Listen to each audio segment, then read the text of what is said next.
America की एक state Oregon में एक लावा लेक है। 1923 में यहाँ 3 लोग रहा करते थे। इनका नाम एल रॉय और डेविड था। ये तीनों लोग एक कंपनी में मुलाजिम थे और इस कंपनी के लिए काम करते थे। इस झील के पास एक बहुत बड़ा जंगल था और वो लोग इसी जंगल में रहते थे और कंपनी के लिए लकड़ियां काटा करते थे। सर्दी के महीने में इस जंगल में खूब बर्फबारी हुआ करती थी, जिसकी वजह से पूरा जंगल बर्फ की तह में ढक जाता था और ये तीनों ज्यादातर सर्दियों में ही यहाँ अपना पड़ाव डाला करते थे। ये लोग इसी मौसम में जंगल की तरफ जाते और बड़े बड़े जानवरों का शिकार करते और उनकी खाल को बेचकर खूब पैसा कमाते थे। इसकी वजह यह थी कि कंपनी के मालिक उनको लकड़ियां काटने की इंतहाई कलील रकम देते थे। इन तीनों को यकीन था कि इस सर्दी में कोई भी इंसान जंगल का रुख नहीं करेगा और वो आराम से अपना काम कर सकते थे। मगर 1923 की बात है, अभी सर्दी का मौसम शुरू हुआ था तो ये लोग यहाँ पर आ गए। मगर हैरानी की बात यह है कि जब सर्दियां खत्म हुई तो ये अपने घर वापस नहीं लौटे। तब उनके खानदान वाले इनको तलाश करने के लिए जंगल में निकल आए। इन लोगों ने वहां अपना एक कैबिन बना लिया था और इसी में रिहाइश रखी हुई थी। जब इनके खानदान वाले उनकी रिहाइश की जगह पर गए तो वहां सारा सामान टूटा पड़ा था। इसके बाद पुलिस को बुलाया गया। पुलिस ने रिसर्च का काम शुरू किया तो कुछ दिन बाद उन तीनों की बॉडी उसी झील के पास से मिली और उनके मुर्दा जिस्मों के पास एक बड़ा हथौड़ा पड़ा हुआ था। हो सकता है किसी ने इस हथौड़े से उनकी जान ले ली हो। पुलिस ने काफी तहकीक की मगर पुलिस ये नहीं जान पाई कि उनके साथ ऐसा किसने और क्यों किया। उन वक्तों में इस केस ने पूरे अमेरिका में खौफ और दहशत फैला दी। लोग इतने खौफजदा हो गए कि वो जंगल की तरफ जाने से भी डरने लगे। लोगों को ये समझ नहीं आ रहा था कि अगर उनके पास बंदूकें थीं तो उन्होंने बरवक्त इनका इस्तेमाल क्यों नहीं किया, क्योंकि किसी ने हथौड़े से वार करके उनको जान से मारा था। दोस्तों, ये एक बहुत बड़ा पेंटर है। इसका नाम गुस्टाव क्लेमेट है। ये ऑस्ट्रेलिया में पैदा हुआ। इनकी बहुत सारी पेंटिंग्स पूरी दुनिया में मशहूर हैं, मगर 1997 में इटली की एक आर्ट गैलरी से एक पेंटिंग गायब हो गई। इस पेंटिंग का नाम पोर्ट्रेट ऑफ लेडी क्लेमेट था। कहा जाता है कि गुस्टाव इस लड़की से बहुत प्यार करता था, मगर वो लड़की मर चुकी थी और ये पेंटिंग उसी लड़की की थी और उसने ये पेंटिंग उस लड़की की याद में बनाई थी। जबकि जब पेंटिंग गायब हुई थी तब उसकी कीमत $5 करोड़ थी। 1997 से लेकर 2016 तक इस पेंटिंग का कुछ भी पता नहीं चल सका, मगर 2016 में एक चोर को पकड़ा गया। ये चोर काफी बूढ़ा हो चुका था। जब उससे तफ्तीश की गई तो उसने बताया कि 1997 में उसी ने पेंटिंग को चोरी किया था। इस चोर ने एक हैरान कर देने वाली बात का इंकिशाफ किया। उसने कहा कि 1997 में इटली की आर्ट गैलरी से जो पेंटिंग चोरी हुई थी वो पेंटिंग असली नहीं थी, बल्कि वो पेंटिंग नकली थी। असली पेंटिंग उसने 2 साल पहले ही चोरी कर ली थी। जब 1997 में पेंटिंग चुराई गई थी तो उसकी जगह नकली पेंटिंग को रख दिया गया था। इस चोरी में आर्ट गैलरी में काम करने वाले एक आदमी का हाथ भी था।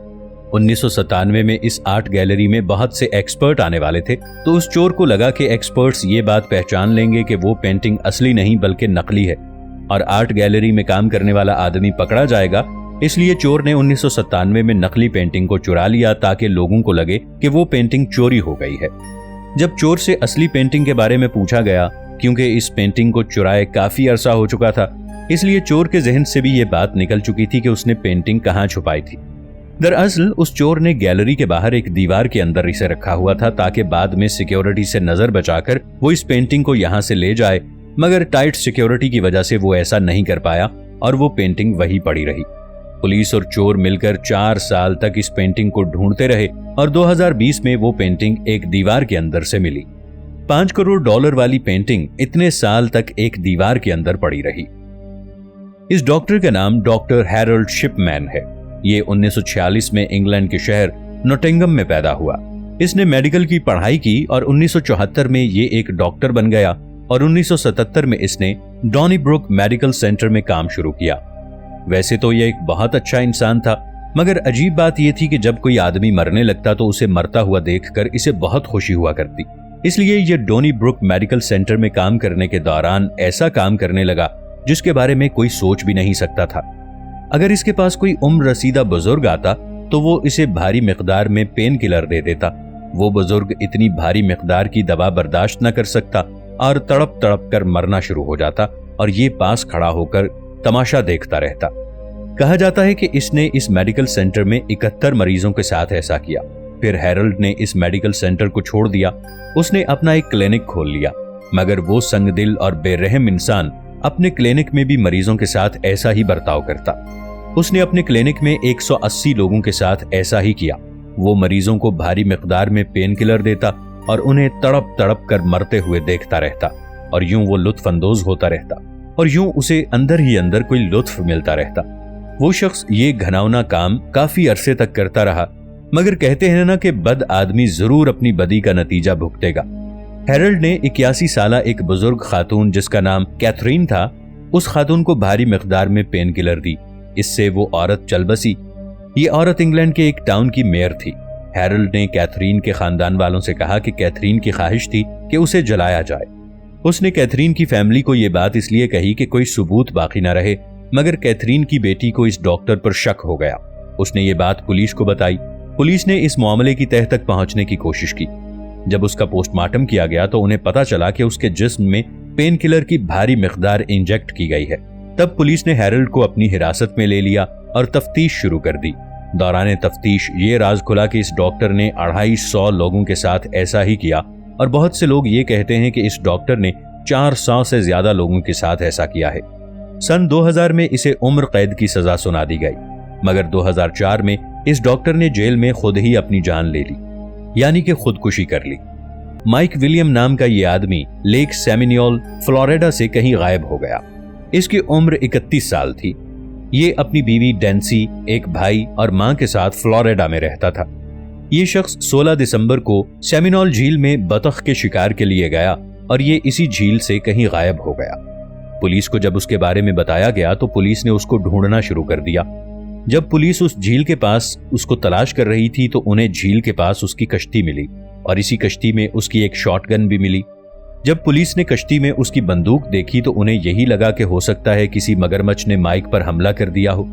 तब पुलिस ने उसे झील के अंदर तलाश करना शुरू किया। वक्त गुजरता जा रहा था और माइक का ये केस एक पहेली बनता जा रहा था। माइक की तलाश जारी थी। 6 माह बाद पुलिस के हाथ एक और सबूत लगा। दरअसल पुलिस उसी झील में माइक को तलाश कर रही थी तो पुलिस को झील के पास से माइक के जूते और एक जैकेट मिली। पुलिस ये देखकर हैरान और परेशान हो गई, क्योंकि जिस जगह से ये चीजें मिली थीं, पुलिस पहले वहां पर तलाशी ले चुकी थी। जब उसकी जैकेट चेक की गई तो उसकी जैकेट से एक लाइसेंस मिला। ये लाइसेंस वो लोग रखा करते थे जो जंगल में शिकार किया करते थे, और इस लाइसेंस को देखकर ऐसा बिल्कुल नहीं लगता था कि ये लाइसेंस 6 माह से पानी में रह रहा है, क्योंकि वो साफ और अच्छी हालत में था। तो इसका मतलब यह था कि इस सामान को पानी में डाले अभी ज्यादा देर नहीं हुई। बहुत पता लगाने की कोशिश की गई कि यह काम किसने किया, मगर कुछ भी सिरा हाथ नहीं आया। तो पुलिस ने माइक को मरा हुआ करार दे दिया। इसके बाद पुलिस को एक औरत पर शक होने लगा, और वो औरत माइक की बीवी ही थी, क्योंकि पुलिस ने जब माइक को मरा हुआ करार दे दिया तब उसकी बीवी ने माइक की एक इंश्योरेंस पॉलिसी का दावा किया, और ये पॉलिसी $15 लाख की थी। ये पॉलिसी माइक के गायब होने से 1 साल पहले शुरू हुई थी। माइक की बीवी ने उसके दोस्त ब्रायन से शादी कर ली और उसने अपनी अलग दुनिया बसा ली।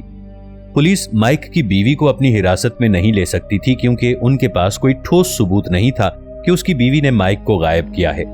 पुलिस ने माइक को फिर से तलाश करना शुरू कर दिया, मगर वो नहीं मिला। उधर माइक की बीवी और उसका दोस्त एक साथ रह रहे थे, मगर 2012 में उन दोनों का झगड़ा हो गया। माइक का दोस्त ये चाहता था कि उसकी बीवी के पास जो दौलत है वो आधी दौलत उसे मिले, मगर वो पूरी जायदाद माइक की बीवी के नाम थी, और अक्सर इसी बात की वजह से दोनों का झगड़ा भी होता था।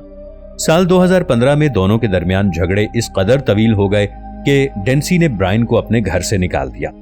अब डेंसी अपने दूसरे शौहर से तलाक लेना चाहती थी और वो इससे बदला लेना चाहता था।